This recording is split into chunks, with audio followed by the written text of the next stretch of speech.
What I've realized is that a lot of men, and I know y'all gonna try to get me in the comments, but okay, it is what it is. What I've realized is that a lot of men that because they're visual creatures, just upon meeting a woman, you automatically see part of your qualifications with her. So you don't have to vet her or anything because a lot of your qualifications is that a woman be fit, fine, or friendly. That's what a lot of men's qualifications are.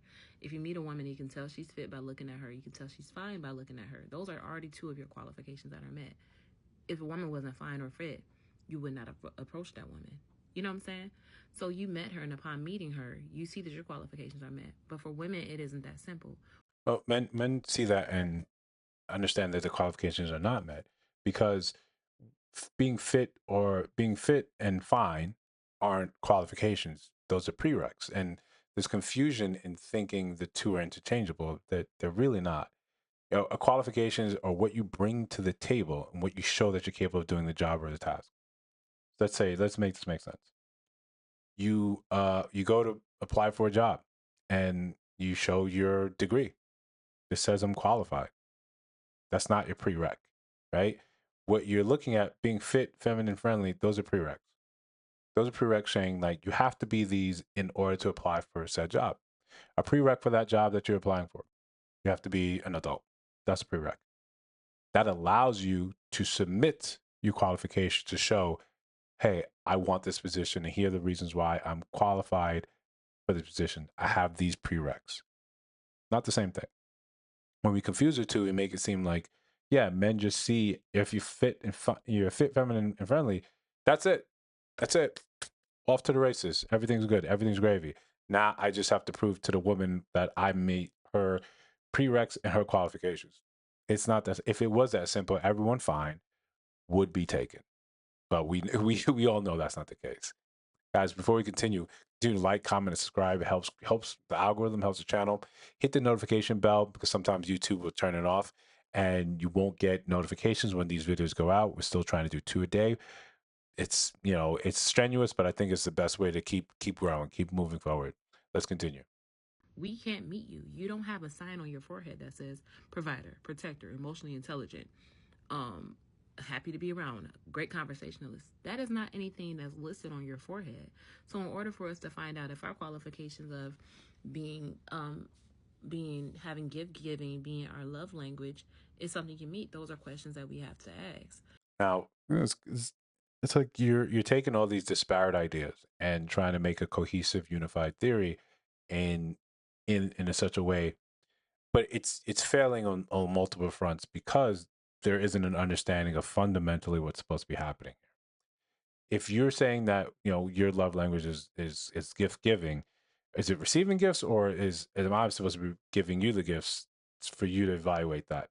And again, not everyone's you know language, love language is gift giving or receiving gifts. So yes, that's one of the things that I guess, if that's the most important thing to you to use to align yourself. And I say this, and I'm getting off the tangent real quick because historically, this love language idea, the five love languages, is a newer concept in terms of the history of dating and courting and people getting together. It's a newer thing. People have been doing without this for quite a while.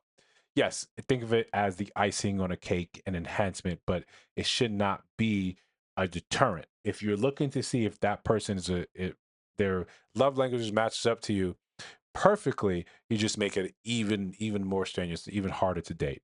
Yes, it's great if you have it, but it's not an insurmountable obstacle. Communication should cover a lot of that. But back to what she's saying. Yeah, you can't see the if a man meets a lot of these things that you're looking for. That's why we date. A date is not about an amount spent because you're trying to ascertain, will he spend money on me? Does that mean he's generous?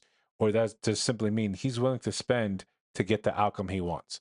If the outcome he wants is a race that he has to run that's shorter than the one you do, i.e., I wanna sleep with you. So it's gonna take this amount of effort. For you to win your race, you have to do this amount, right? It's off the screen. You can't say it now, right? You have to run that length of a race. You have to run the entire track. I have to run the quarter. If my idea is just to sleep with you, I'm going to say a cost benefit analysis. It's going to cost me this. I have that money to spend. I get what I want.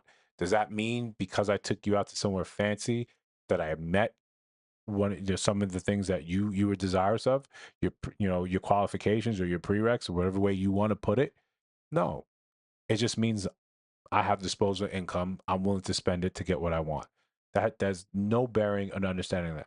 That's why when people suggest dates, it's not the where you go. It's not the what you. It's more like I want to take you out of this scenario in which I met you at work, through a friend, at a party, at a bar, and I want to have ability to sit down and talk with you more about you, about get you to learn about me.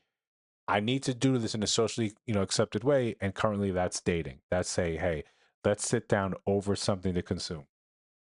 But all it is an attempt to get to know you better. That's all it is. Being as though you're a provider, we have to ask you that because you don't have a sign on your head that says it. But just for a woman just simply stating what her needs are to be met once she's already met yours does not set it up as a realm to where it's like, okay, so now you got to prove yourself as to why you have to earn while I'm a provider. This is why there's confusion here, right? And again, confusement, like an old trainer used to say. This is why you don't understand it. Because you think because you're fit and fine. Right? We'll ascertain the friendly later because you're fit and fine. Therefore, there's nothing for you to have to prove that the game or your part of this game is over. If that's it, there's plenty of women that are just simply fit and fine. If he has a plethora of choice, if he's spoiled for choice, you're still going to have to say, all right, how do you stand out? This is what the date's about. But the truth is, the reason that question comes up, what do you bring to the table, or some variation of it, it's because being fit and fine just gets you in the door.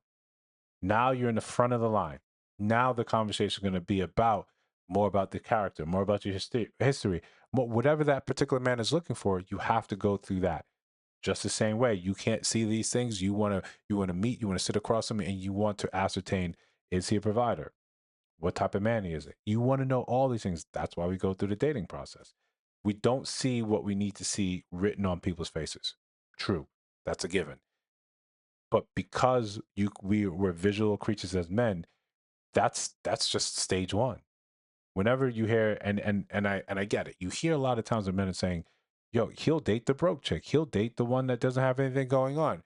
Yeah, he'll date her. Yes, absolutely. Versus where women will say they won't. Okay, let's start paying attention to who is getting the ring, who is getting married, who are staying together for the who are making it down the road. Let's pay attention to what that process is. And I know it's difficult because a lot of people that are happily married aren't on these spaces. They're not having these conversations. But you see them, you know them in your life. Maybe it's time to start talking to them about how did you find this one instead of seeing stuff like I wouldn't, date the bus driver. Okay, find out someone married a bus driver. Someone's happily married to a bus driver. If she held those same beliefs as some of these other women, then it would never have happened. If you take what you're seeing online and you internalize that and you believe that is the thing for me, what ends up happening is you keep wasting your youth, your time, your energy. And it'd be one thing if you wasted it in sort of stasis, but the truth is you end up wasting it while still dating, still getting into relationships, still having children, and you still remain with this high level of, confusement and end up alone, not having a clue how you got there. If this makes any sense, let me know down in the comments. I'll see you in the next one.